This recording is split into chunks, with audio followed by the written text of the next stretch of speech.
Bienvenidos nuevamente a escuchar la palabra de Dios. Espero que Dios te esté bendiciendo a ti y a tu familia y a los tuyos.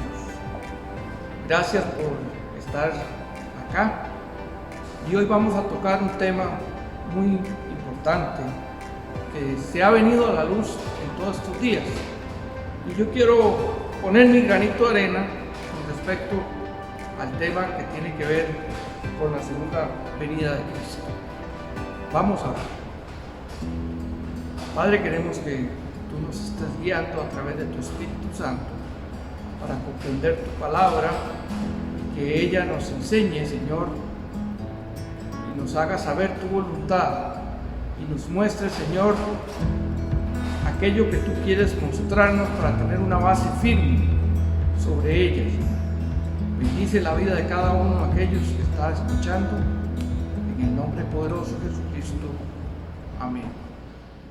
Les decía que en estos días han corrido a través de las redes, e inclusive he visto muchos predicadores y pastores que han estado dando su opinión sobre los tiempos que estamos viviendo, tiempos de pandemia, tiempos de cuarentena. Y muchos se han atrevido a especular y decir, ya viene el Señor, es tiempo de la segunda venida. Pero nosotros como hijos de Dios debemos buscar lo que nos dice su palabra. Por eso quiero que estemos hoy revisando un texto que Pablo escribió a la iglesia de Tesalonicenses con respecto a esta doctrina. Específicamente el capítulo 2 de la segunda carta a los Tesalonicenses, versículos del 1 al 2, es donde Pablo, que escribe a la iglesia de Tesalónica, quiere hacer una corrección de algunas situaciones que se estaban presentando allá y que él quiere aclarar un poco la doctrina. Vamos a leer. Dice 2 Tesalonicenses, capítulo 2, versículos del 1 al 12, dice lo siguiente: pero con respecto a la venida de nuestro Señor Jesucristo, a nuestra reunión con Él, os rogamos, hermanos, que no os dejéis mover fácilmente de vuestro modo de pensar, ni conturbéis ni por espíritu, ni por palabra, ni por carta como que si fuera nuestra, en el sentido de que el día del Señor está cerca. Nadie os engañe en ninguna manera, porque no vendrá sin que antes venga la apostasía y se manifieste el hombre de pecado, el hijo de perdición, el cual se opone y se levanta contra todo lo que se llama Dios o es objeto de culto, tanto que se sienta en el templo de Dios como Dios, haciéndose pasar por Dios. ¿No os acordáis que cuando yo estaba todavía con vosotros os decía esto? Y ahora vosotros sabéis lo que lo detiene, a fin de que a su debido tiempo se manifieste, porque ya está en acción el ministerio de la iniquidad, solo que hay quien al presente lo detiene, hasta que él a su vez sea quitado de en medio. Y entonces se manifestará aquel inicuo a quien el Señor matará con el espíritu de su boca y destruirá con el resplandor de su venida. Inicuo cuyo advenimiento es por obra de Satanás, con gran poder y señales y prodigios mentirosos, y con todo engaño de iniquidad para los que se pierden, por cuanto no recibieron el amor de la verdad para ser salvos.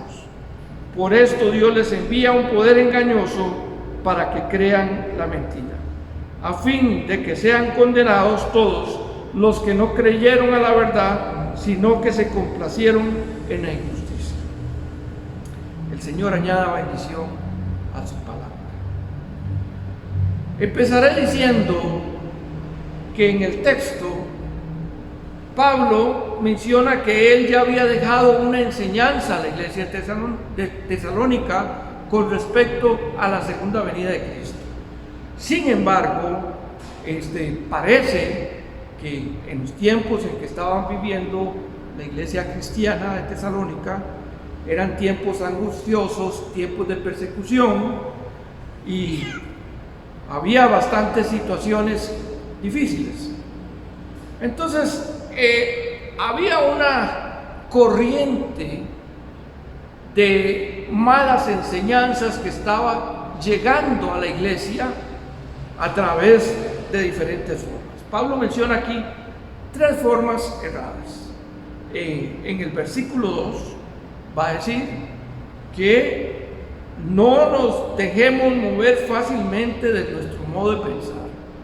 Él está hablando de la doctrina que él había enseñado a los tesalonicenses, y parece que como Pablo no estaba presente, empezaron a llegar otros maestros, otras formas de enseñanza equivocada con respecto a la segunda venida del Señor. Dice aquí 3 cosas erróneas que estaban pasando. No os conturbéis ni por espíritu. Algunos estaban llegando con enseñanzas diferentes a las que Pablo había dado a la iglesia tesalonicense. Decía que había sido revelada por algún espíritu. Obviamente esto puede pasar, porque sabemos que hay espíritus engañosos que andan tratando de torcer la palabra de Dios. Sin embargo, Pablo advierte claramente que no nos dejemos engañar porque alguien que dice, es que el Espíritu a mí me reveló tal cosa. Por eso la palabra dice en el Antiguo Testamento, una costumbre muy buena que tenían los hebreos, que fue enseñada por Dios, donde menciona que hay que probar los espíritus de los profetas también. Entonces dice, ni por palabra. Ya esto lo habíamos hablado. Hay personas que son muy elocuentes y son muy buenos y muy convincentes para hablar, y pareciera que presentan algunos argumentos, y estos argumentos no tienen fundamento bíblico, sino que ellos los defienden y convencen a muchos, pero siguen siendo equivocados. La otra forma que Pablo menciona aquí, que es muy importante que resaltemos, son epístolas o cartas falsas que decían provenir del mismo Pablo, que venían con una mala enseñanza. ¿Con qué intención?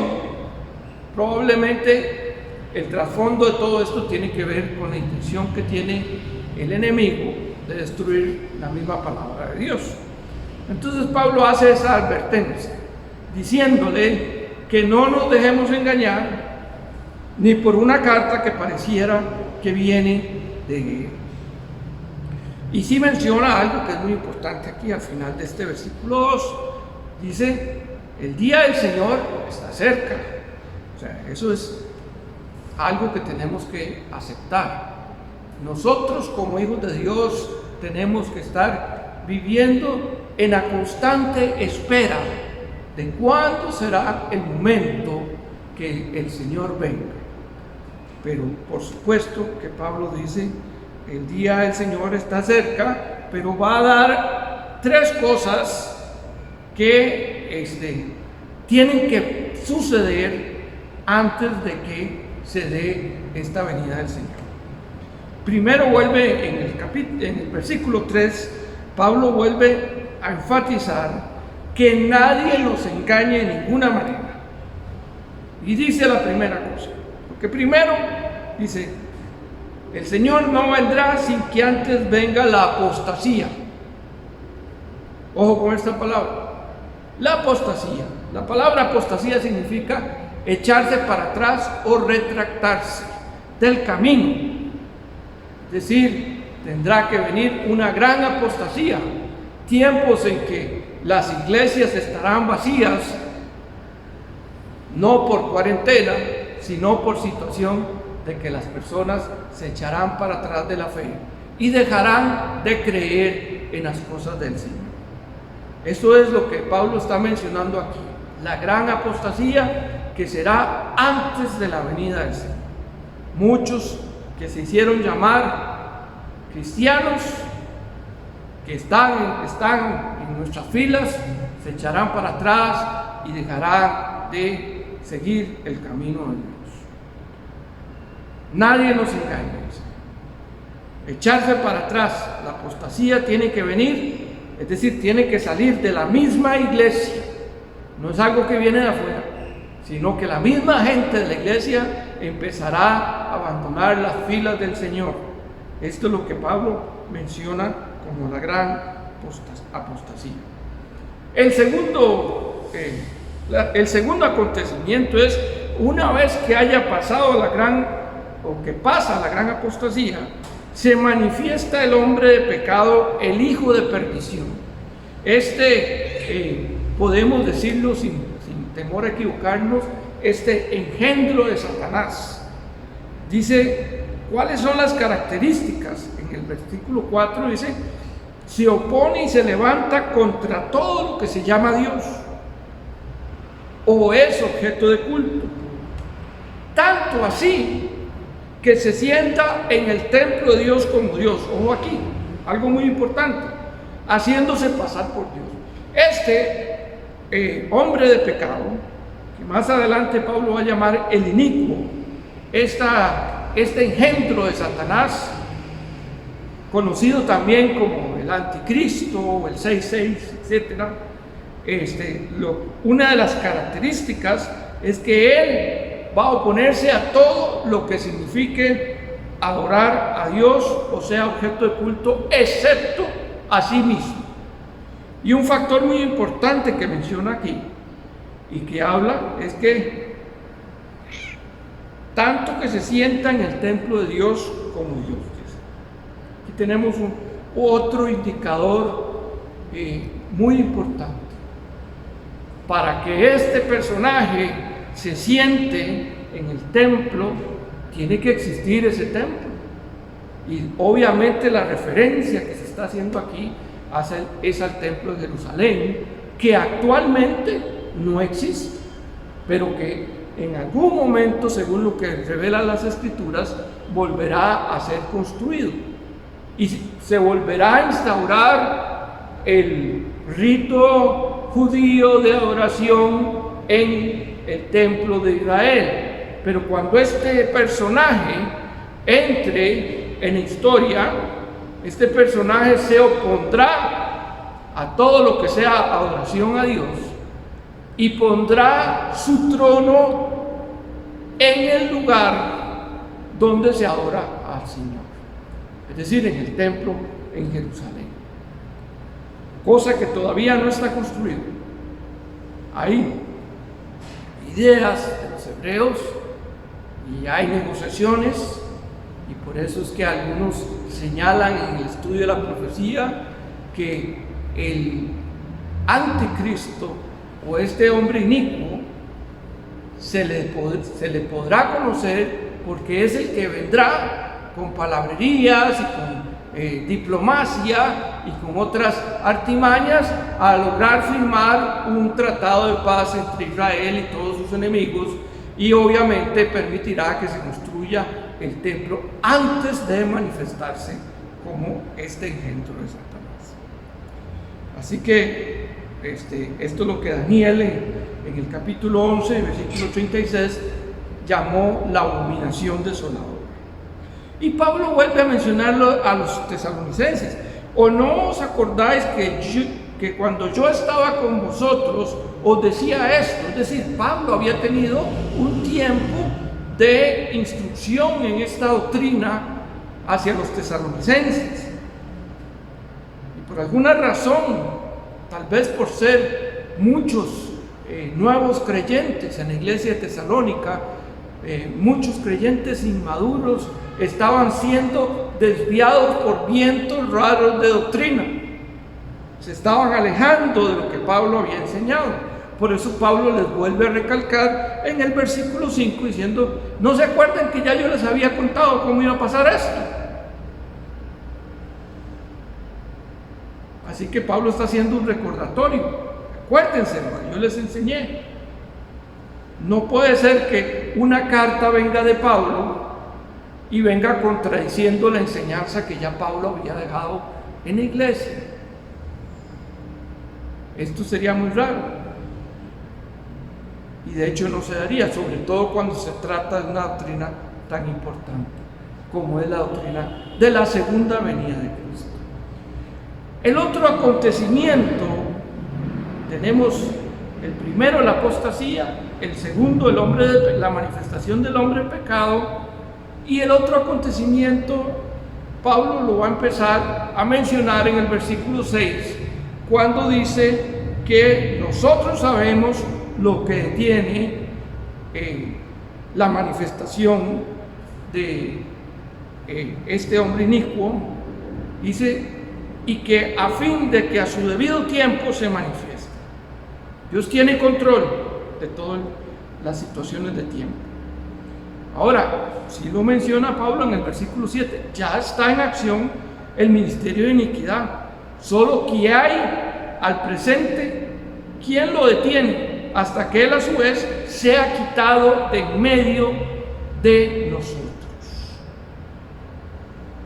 Y entonces, dice, versículo 8, se manifestará aquel inicuo a quien el Señor matará con el espíritu de su boca y destruirá con el resplandor de su segunda venida.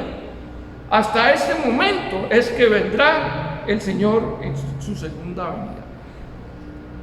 Solo hay una persona, solo hay quien puede detener, quien tiene el poder para detener la manifestación de las obras del enemigo. Obviamente, Pablo se está refiriendo a lo que lo detiene, será quitado. Está hablando del Espíritu Santo y el ministerio que el Espíritu Santo hace en nosotros y en la iglesia. Hasta que el Espíritu de Dios no sea quitado de la tierra, entonces este inicuo, este ser diabólico, no se manifestará como lo que es. Porque al momento, según lo que dice Pablo en el versículo 6, lo detiene, y lo detiene el Espíritu Santo. Entonces, este es el tercer punto que tiene que suceder antes de la manifestación y la segunda venida de Cristo. Antes de la manifestación del inicuo y antes de la segunda venida de Cristo. Aquí, muy importante que nosotros veamos que este ser será destruido por el Espíritu de la boca del Señor Jesucristo y por el resplandor de su venida, según también lo menciona Isaías capítulo 11, versículo 4. Luego dice, el inicuo cuyo advenimiento es por obra de Satanás, con gran poder, señales y prodigios mentirosos se manifestarán. Es decir, nosotros tenemos que entender que aquí la obra es diabólica, es Satanás quien está detrás de toda esta obra, tratando de engañar, y no solo engañar con palabras, sino con poder, señales y prodigios mentirosos. Esto también lo menciona Mateo 24, 24. Vendrán, dice, falsos cristos, falsos profetas, y ellos harán grandes obras mentirosas. Podríamos llamarle milagros para impresionar a la gente. La Escritura menciona que aún muchos de los hijos de Dios serán engañados por esas manifestaciones. Pero aquellos que son engañados porque, como dice la palabra misma, mi pueblo perece por falta de conocimiento, y el conocimiento de la palabra de Dios. Porque aquí está bien clarito lo que el Señor nos está diciendo. Estos espíritus, estos profetas, falsos profetas, manifestarán poder, señales y prodigios. Dice, y con todo engaño de iniquidad, o sea, todo engaño de mentira, para los que se pierden, los que están afuera de la iglesia, por cuanto no recibieron el amor de verdad para ser salvos. Los que están afuera serán engañados fácilmente al ver las manifestaciones de poder y los milagros que hará este ser. Por supuesto que correrá adoración y admiración de parte de los que no conocen y no son salvos. Por eso dice en el versículo 11 que Dios les envía un poder engañoso para que crean la mentira. Ellos están afuera, han rechazado al Señor, pero no van a rechazar la mentira que viene, la gran mentira que viene de parte del enemigo. Dice, ¿cuál es el propósito de esto? Como dice el versículo 12, a fin de que sean condenados todos los que no creyeron a la verdad, todos los que no creyeron la palabra de Dios, todos los que no creyeron a la iglesia. Ellos serán engañados, sino que dicen, se complacieron en la injusticia. La palabra de Dios nos enseña muy claramente estos tres acontecimientos que tienen que pasar antes de la venida de Cristo. Nadie nos engaña. Tiene que venir la apostasía, tiene que manifestarse el hombre de pecado y el Espíritu Santo tiene que ser quitado. La iglesia estará vacía. Como les decía, se cerrarán templos, pero no por cuarentena, porque más bien si nosotros volteamos a mirar los tiempos que estamos viviendo, nos damos cuenta que sí, hay templos cerrados por situaciones de salud, pero la iglesia de Cristo sigue prevaleciendo. Cada hogar se alaba a Dios, cada hogar de hijo de Dios, ahí se lee la escritura, se lee la palabra. Ustedes escuchan los mensajes por internet, escuchan los mensajes por las redes sociales, escuchan los mensajes por audio, porque la gente tiene sed de conocer qué es la manifestación de Dios en estos tiempos. No nos engañemos, hermanos. Puede que estemos viviendo dolores de parto, como dice la escritura, pero no son los dolores finales. Y si estos son las primicias de los dolores de parto, no quisiera saber ni quisiera estar en los tiempos finales. Por eso la escritura nos da la guía de cómo ha de ser esos tiempos. Oremos a Dios para que Dios siga teniendo misericordia de su pueblo y pronto podamos reabrir los templos para alabarle en familia y en grupo. Gracias y que Dios les esté bendiciendo. En el nombre de Jesús te damos las gracias, Señor, por tu palabra, y sabiendo que es de tu pueblo, que esperemos tu manifestación, Señor, constantemente, de corazón, como decía Juan al final del libro de Revelación. Ven, Señor, pronto. Sí, amén. Dios